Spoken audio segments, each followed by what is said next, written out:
গুই সাপ জাতীয় একটা প্রাণীর কথা সহিহ বুখারীতে এসেছে, যেটা আমাদের বাংলাদেশে অনেক এলাকায় সান্ডা বলে থাকে। তো এই গুই সাপ জাতীয় প্রাণী খাওয়া কিন্তু হারাম নয়। আমরা সহিহ বুখারীর বর্ণনায় জেনেছি যে আল্লাহ রাসূল সাল্লাল্লাহু আলাইহি ওয়াসাল্লামের স্ত্রী মাইমুনা রাদিয়াল্লাহু তাআলা আনহার বাসায় আল্লাহ রাসূল সাল্লাল্লাহু আলাইহি ওয়াসাল্লাম সহ অনেক সাহাবারা খেতে বসেছিলেন। সেখানে একটা প্লেটে গুই সাপকে ফ্রাই করে দেওয়া হয়েছিল। তো রাসূল সাল্লাল্লাহু আলাইহি ওয়াসাল্লাম খেয়াল না করে সাধারণ গোশত মনে করে সেখানে তিনি হাত দিচ্ছিলেন। তখন অনেক মহিলা সাহাবারা বললেন, ইয়া রাসূলুল্লাহ, এটা তো দব, এটা তো গুই সাপ। এই কথা শুনে আল্লাহ রাসূল সাল্লাল্লাহু আলাইহি ওয়াসাল্লাম সেখান থেকে হাতটা সরিয়ে নিলেন। তো এই দৃশ্য দেখে খালিদ ইবনে ওয়ালিদ রাদিয়াল্লাহু তাআলা আনহু উনি জিজ্ঞেস করলেন, ইয়া রাসূলুল্লাহ, গুই সাপ খাওয়া কি হারাম?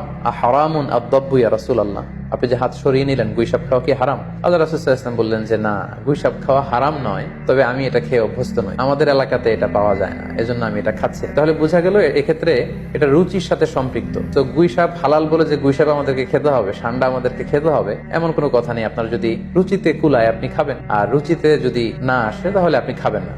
কোনো স্কলাররা বলেছেন যে সাগরের প্রাণী খাওয়া তখন জায়েজ হবে যদি সেটা সবসময় সাগরে বসবাস করে, অর্থাৎ সেটা জলজ প্রাণী হতে হবে। কিছু সময় জলে থাকে, আবার কিছু সময় স্থলে থাকে, এ জাতীয় প্রাণী খাওয়া যাবে না। যেমন ব্যাঙের কথা ওনারা উল্লেখ করেছেন। আল্লাহ রাসূল সাল্লাল্লাহু আলাইহি ওয়াসাল্লাম ব্যাঙ হত্যা করতে নিষেধ করেছেন, আর যে প্রাণী হত্যা করা নিষেধ সেটা খাওয়াও নিষেধ, সো ব্যাঙ খাওয়া যাবে না। এক্ষেত্রে ওনারা কুমিরের কথা উল্লেখ করেছেন, কারণ কুমির পানিতেও থাকে আবার ডাঙ্গাতেও থাকে, আর কুমির হচ্ছে খুবই ফেরোসাস, খুবই হিংস্র প্রকৃতির প্রাণী। সো এটার গোশত খেলে ওইটার একটা অ্যাটিটিউড মানুষের মধ্যেও চলে আসতে পারে। এজন্য শুধু মালিকি মাযহাবে কুমির খাওয়াকে ওনারা অ্যালাউ করেছেন, বাকি সব স্কলাররা কুমির খেতে নিষেধ করেছেন। এক্ষেত্রে আমরা কচ্ছপের কথা উল্লেখ করতে পারি। কচ্ছপ শুধু পানিতেই থাকে না, কচ্ছপ পানিতেও থাকে, আবার কচ্ছপ স্থলেও থাকে। তো এক্ষেত্রেও স্কলাররা কচ্ছপের ব্যাপারে দ্বিমত পোষণ করেছেন। তবে শাফি মাযহাবে কচ্ছপ খাওয়া জায়েজ, তবে সেক্ষেত্রে ওনারা শর্ত আরোপ করেছেন যে এটাকে স্লটার করে, জবাই করে তারপরে কচ্ছপের মাংস খেতে হবে। শামুকের কথা, ঝিনুকের কথা, কাঁকড়ার কথা, সো এগুলো খাওয়া হানাফি স্কুল অফ থটে মাকরু বলা হয়েছে। ওনারা মনে করেন যে এগুলো মাছ জাতীয় প্রাণীর অন্তর্ভুক্ত নয়, বরং এগুলো দেখতে অনেকটা কীট পতঙ্গ বা পোকামাকড়ের মতো, এগুলো জলজ প্রাণী, ফলে এগুলো খাওয়া যাবে না। তো এক্ষেত্রে এটা রুচির ব্যাপার। আমরা যদি গোটা বিশ্বে দেখি যে মেজরিটি মুসলিম কান্ট্রিতে কাঁকড়া খাওয়া হচ্ছে, অনেক স্কলারদেরকেও আমরা দেখেছি ওনারা কাঁকড়া খাচ্ছেন, ওনারা স্কুইড খাচ্ছেন, অক্টোপাস খাচ্ছেন। তো সেক্ষেত্রে আমাদের রুচিতে যদি ভালো লাগে তাহলে আমরা খেতে পারি। অনুরূপ ভাবে যেহেতু সাগরের মাছ হিসেবে হাঙ্গর মাছ, তিমি মাছের ব্যাপারে অনেকে আমাদের কাছে জানতে চায়, আমরা বলবো যে হাঙ্গর মাছ খাওয়া, তিমি মাছ খাওয়াও হালাল যদি আপনার রুচিতে আসে। হালাল বলেই যে খেতে হবে এমনটা নয়। সেক্ষেত্রে আমরা সহিহ বুখারী এবং মুসলিমের একটা চমৎকার হাদিসের কথা এখানে উল্লেখ করতে পারি।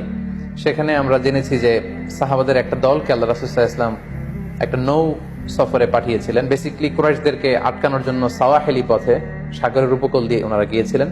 সাথে খাবার ছিল না, খেজুর ছিল, খেজুর শেষ, গাছের পাতা পেরে পেরে ওনারা খেতেন।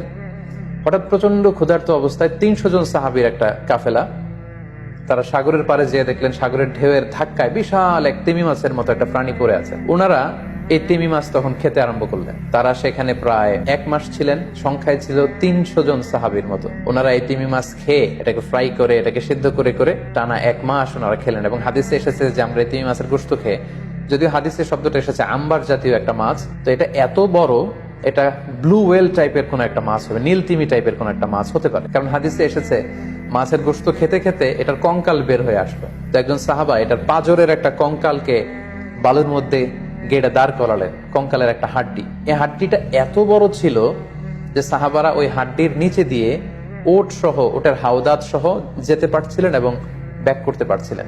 তাহলে সেই তিমি মাছের কঙ্কালের স্কেলিটনের পাজরের হাড্ডিটা কত বড় ছিল, সেখান থেকে আমরা বুঝতে পারি এটা তিমি টাইপের কোন একটা মাছ হবে। সফর শেষ করে ওনারা যখন মদিনায় আসলেন, তখন আল্লাহ রাসূল সাল্লাল্লাহু আলাইহি ওয়াসাল্লামকে ওনারা পুরো ঘটনার বৃত্তান্ত খুলে বললেন এবং জিজ্ঞেস করলেন, ইয়া রাসূলুল্লাহ, এই যে এত বড় তিমি মাছের মতো একটা মাছ যে আমরা খেয়েছি, আমরা তো জানি না এত বড় মাছ এটা খাওয়া শরীয়তে বৈধ কিনা। আল্লাহর হাবিব সাল্লাল্লাহু আলাইহি ওয়াসাল্লাম বললেন, এটা বৈধ, তিমি জাতীয় মাছ এগুলো খাওয়া বৈধ, এটা আল্লাহ তাআলা তোমাদের জন্য রিজিক হিসেবে রেখেছিলেন। সহিহ মুসলিমে যেই বর্ণনাটা এসেছে, তিনি বললেন যে হুয়া রিজকুন আখরাজাহুল্লাহু লাকুম, এটা আল্লাহর পক্ষ থেকে তোমাদের জন্য নির্ধারিত একটা রিজক। এবং আল্লাহ রাসূল সাল্লাল্লাহু আলাইহি ওয়াসাল্লাম বললেন, ফাহাল মাআকুম মিন লাহমি, ওই মাছের গোশত তোমরা যে প্রিজার্ভ করেছিলে ওইখান থেকে কি তোমাদের কাছে কিছু আছে? সাহাবারা বললেন, জি, আমাদের কাছে সেই মাছের কিছু অংশ এখনো আছে। আল্লাহ রাসূল সাল্লাল্লাহু আলাইহি ওয়াসাল্লাম বললেন, তাহলে আমাকে কিছু দাও, ফাতুতঈমুন, আমাকে কিছু খাওয়াও। ক্বালা ফাআরসালনা ইলা রাসূলিল্লাহি সাল্লাল্লাহু আলাইহি ওয়াসাল্লাম মিনহু ফাআকালা, তারা তাদের বাড়ি থেকে সেই মাংসের কিছু অংশ এনে রাসূল সাল্লাল্লাহু আলাইহি ওয়াসাল্লামকে দিলেন, পাঠালেন, এবং সেই তিমি মাছের গোশত থেকে আল্লাহ রাসূল সাল্লাল্লাহু আলাইহি ওয়াসাল্লাম নিজে ভক্ষণ করলেন। সম্মানিত, শুধু এই লম্বা হাদিসটি থেকে আমরা জানতে পারলাম যে সাগরের এই হাঙ্গর মাছ, তিমি মাছ, যেগুলো অনেক বড় বড় মাছ, এগুলো খাওয়া বৈধ। যেহেতু সাগরের সব প্রাণী খাওয়া আল্লাহ তাআলা আমাদের জন্য জায়েজ করেছেন।